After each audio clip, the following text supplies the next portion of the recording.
So I've covered the blockchain space for a number of years now, and I found it to be enormously fascinating, extremely fast-moving, really a very interesting field from a lot of standpoints.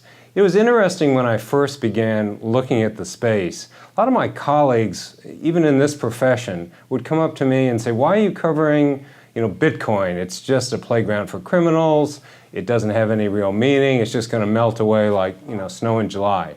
And I said, I don't believe that to be the case. And the reason I felt that way is that regardless of how you might feel about Bitcoin and the whole cryptocurrency field, the real value in this space is in the blockchain. It's where this is going to go, its potential as a serious tool for business, and its potential to really change the financial structure of the world.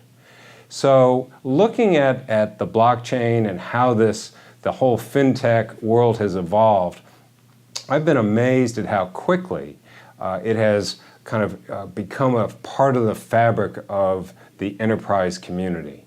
And that's a tip-off for what's to come. I was actually working on a story today involving a company that is building kind of the Google for the blockchain. Full transparency, can see every transaction, completely searchable. It's an interesting concept and probably a tool we all need right now.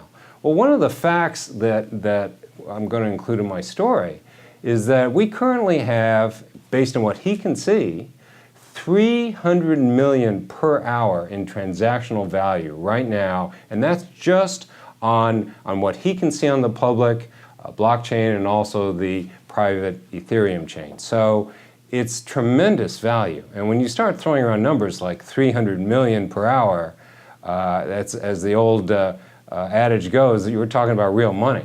So that's kind of where the fintech space is evolving today. It's a tremendous field.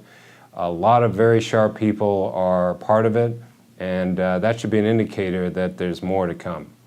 Fintech Silicon Valley has, to me, emerged as one of the key groups in the Bay Area in terms of positioning this subject where it needs to be and getting the right people in panels discussing it, and not just discussing kind of ancillary issues to the field, but really honing in on the meat of the subject. I've always been impressed in the sessions I've attended how good the speakers are, how knowledgeable they are. These are people that are living and breathing the fintech revolution every day, every hour. And as a result, they know what their audience needs. They're able to articulate a point of view that is well-reasoned and well-informed. And the quality of the people associated with the organization is sensational. Now, in the interest of full disclosure, I've, of course, moderated some of the panels for FinTech SV. I've enjoyed doing that.